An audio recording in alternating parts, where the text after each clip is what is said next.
লালমনিরহাটের হাতীবান্ধা সীমান্তে নিহত বাংলাদেশি যুবক খাদেমুলের মরদেহ দুদেশের পতাকা বৈঠকের মাধ্যমে দেশে আনা হয়েছে। এরই মধ্যে মৃতদেহ ময়নাতদন্তের জন্য পাঠানো হয়েছে। বিজিবির কর্মকর্তারা জানান, কড়া প্রতিবাদ জানানো হয়েছে এই হত্যাকাণ্ডের। মিলন পাটোয়ারি তথ্য ছবিতে প্রতিবেদন। বিজিবি ও এলাকার ইউপি চেয়ারম্যানের বক্তব্য অনুযায়ী বৃহস্পতিবার ভোরে হাতীবান্ধার পূর্ব আমঝোর সীমান্তে মেইন পিলার 906 ও 907 এর কাছে যায় বাংলাদেশি যুবক খাদেমুল সহ কয়েকজন।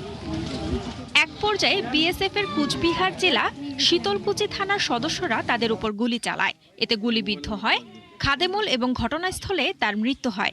মরদেহ নিয়ে যায় বিএসএফ। আমার বাবা ম্যান্ডেল আসলে মাথা পাগল। আমি বাধা করছি, বাবা যাই না। আমার বাবা বলে যাই, অল্প একটু দূরে মাছ মারি আসি। বেলা জাল ধরে মাছ মারতে গেছে, ঠিক আছে।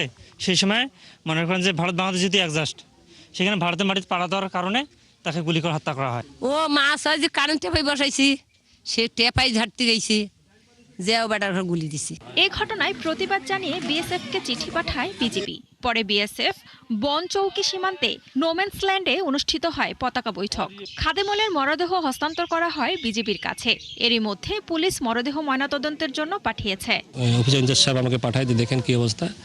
এখন এই লাশের আমরা এখন শ্রদ্ধাল রিপোর্ট করব, যথাযথ আইনি পরীক্ষা শেষে আমরা লাশ হস্তান্তর করব। এই মৃত্যুতে ক্ষোভ জানিয়েছেন এলাকার জনপ্রতিনিধি।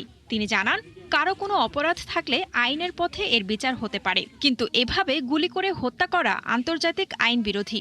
ছেলেটা একটু মানসিক ভারসাম্যহীন ছিল, সে হয়তো মাছ মারতে গেছে, এই কারণে তাকে হয়তো গুলিবিদ্ধ করা হয়েছে। আসলে এটা ঠিক না। আমরা মনে করি যে পার্শ্ববর্তী দেশে যে ভয়ানক যে আক্রমণাত্মক যে শুরু হয়েছে, এটা আসলে ঠিক না আমাদের জন্য।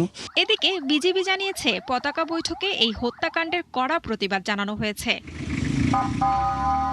শান্তা ইসলাম, ৭১।